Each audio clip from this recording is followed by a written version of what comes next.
Rouse. Make room for me, it's Ricky Rouse, and I did it from the streets. What's up, y'all? It's your girl Shay, undergroundgirlsofhiphop.com, and it's cool in here because I got Cool from Cool and Dre. What's up? What's happening? What's happening? What's good with you? First thing first, can I get a beat? Oh, Not for real. oh, you got it. You got it. We got you. What's up? For real, I'm just playing. Man, with all of this success, man, y'all cracking right now. Cool and Dre is like one of the hottest production teams out there. And the question I have for you is, what role do each of you play in your production team? I mean, shit, me and Jay been doing this for a minute, man, and I think we've grown as when you're working with multiple personalities, different people and whatnot. Is you gotta learn, what takes another person off. You know what I'm saying? And me and Jay, before we were doing music, we went to high school together and all that, so we known each other for a long time. You know what I'm saying? So it just became like our formula is respecting each other's space. You know what I'm saying? Like if Dre got an idea for something, I'm not gonna come in and be like, hold on, let me try this first, because then it's like you might have stopped what could have been the hit idea. You know what I'm saying? And then once the creative process gets rolling, the last thing you want to do is interrupt it. So we figured out, let's respect each other's space, and then once he gets out his idea, I'll come in and put what I feel over it or what I felt, and then we just put it together and make it a movie. You know what I'm saying? Okay, that's what's up. So it's not like, oh, he good with the drum machine and I'm good with this, y'all. No, like put it this way, like why me and Dre are dangerous is because we can get it in equally. You know what I'm saying? Like when we get on there, like it's a double attack. Like while he's working on one thing, I might be on the headphones on Logic putting the next beat together. You feel me? Yeah. And so it's a double deal. And it shows because you guys are across genres. It's not just hip hop. Exactly. Y'all pop. Anything they want, you got it. I mean, look, man, we the one-stop shop. Okay. Do you remember the first song you and Dre produced together? Which made y'all say, like, look, we got to keep this together. This up right here. Well, it's hard to say the first, because, the beginning is always a learning process, so, the beats at the beginning weren't really sounding too good. You want to call them productions? Oh, man, them things was like, look, man, these things are sounding terrible, I don't know if we're doing the right thing, blah. But, you like anything, you just got to keep at it and keep trying and keep, experiment and ask questions and learn as much as you can about the craft that you're trying to do. And I think for me and Dre, one of the first beats that we did was it was a record on Fat Joe's album that was called King of New York. That was like, that was like one of me and Dre's favorite beats at the time, and that was kind of like our first like official on a major release. Joe gave it a shot. We on now. Yeah. What made you go towards production? Because a lot of, cats, they usually go towards the rapping. Like, I want to be a rapper. What made you guys say, I want to stick with making beats? Because to me, the beat is like, sometimes the harder the song can make or break a song. So what made you guys stick with the production? Absolutely. For me and Jay, it's a crazy story, man, because like I said, we went to high school together. We were on chorus together. And, we were in like 96, we were in an R&B, we started this R&B group. It was a 4-man R&B group. That we didn't have no aspirations of becoming producers at the time. And then we ended up moving to Atlanta, and we couldn't really find anybody to make beats for the group. So, me and Dre, like we as a group, we were always really creative. You know what I'm saying? Always writing records and coming up with different melody lines and whatnot. But we for one, we couldn't really afford to pay a producer to come in and make beats for the group. And two, like we wanted like live instrumentation, and we drew a lot of influences from like organized noise. So we were like, yo, we need some music, we need some guitars, blah blah blah. So I remember one time, what really got us into the production thing was two of the guys in the group started a little t-shirt company, right? So me and Dre like, man, that ain't cool. Like, why they ain't involved with a t-shirt company? You know what? We're gonna start making beats. So we started making beats, and we, looking at it now, we didn't even know that at the time us starting to make beats that the group was the birth of us becoming producers. You know what I mean? Wow. And through the group is how we started producing. We started doing stuff for the group, all the independent acts locally, and just hard work.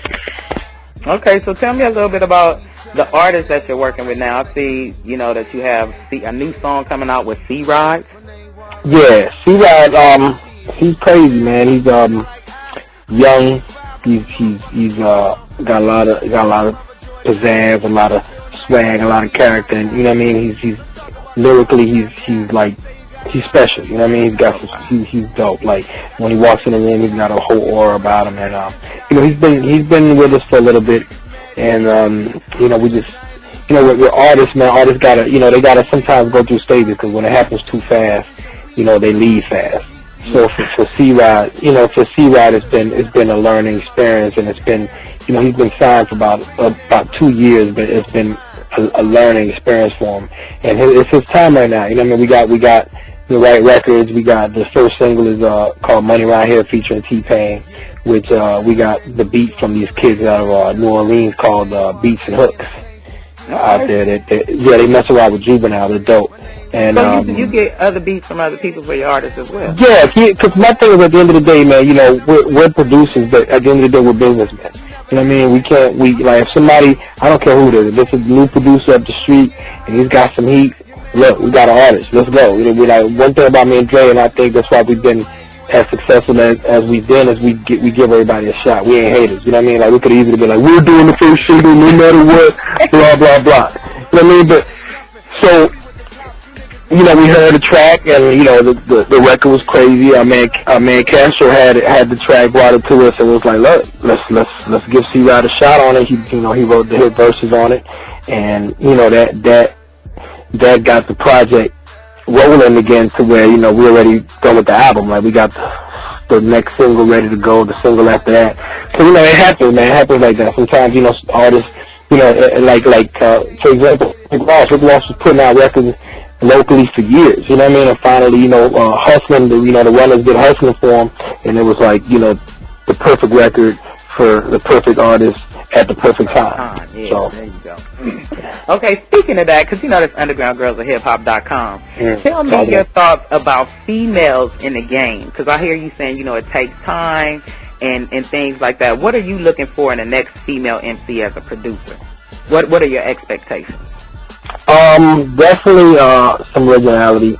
Looks, it's a shame it comes to this, but female MC, the guys want to see a sexy chick out there, you know what I'm saying? So that, if you gotta have your shit together, you know what I mean? You gotta have your lyrics together. Like, basically, female MC, unfortunate, and it's always been like that. They always gotta work harder, you know what I mean? And they gotta, it's always harder for them. And I think definitely a good example of female MC right now that's doing her thing right now is Nicki Minaj. You know what I mean? She's dope. She's popping off right now. She's hanging with she's part of Young Money, and she's hanging with all of them. You know what I'm saying? Including Drake, Wayne, all of them. She's hanging with all of them lyrically. So, and she writes her own stuff. You know what I mean? Like it just has to be. Women MCs have to work a little harder. Unfortunately, they got to get back in it, and you know what I'm saying, and reclaim it. Get back in it. You know what I'm saying? Like when Ken and Foxy and all of them was out, it was like, and Eve and Lie, and it was like a movement going on. You know what I'm saying? Missy. So they just got, it's going to take that one or two female MCs to come back to where, boom, all the other ones resurface. Like, yo, I'm back. You know what I'm saying? Yeah, that's what I'm talking about. So cool. What's the, what female you got flying? I know you got a female. Yeah. Man, look. We looking, man. We looking. I ain't saying we ain't looking. We looking. We checking them out. Yeah. If y'all got something, let me know. If y'all got something that's dope, definitely holler at us, and we'll definitely check it out, man. Because it's definitely it shouldn't be. There's no reason why we shouldn't have some beautiful female MCs or just talented female MCs out there putting out their albums and making money off this music. You know what I mean? Like rather than just them through Rate Your Demo. Yeah, they can go through RachelDemo.com. Actually, she's not a female MC, but she's we actually found this artist out of there that this girl named Chrissy that we're actually thinking of. We're gonna probably fly her down in the next few weeks, and we're gonna video the whole thing. And she's got some dope records, so we're probably gonna reproduce one of her records and make it like smash, and then we're gonna do a record from scratch with it. Just off the site, and we'll see what happens. You know what I'm saying? Like, you know, nothing is promised, but like she already has a big battle won by just getting on the plane and coming, you know what I'm saying, and mess with Cool and Dre in the studio. So you never know what magic to spark, and then, you know, from just going on the website, she might, you know, get a little situation, you know?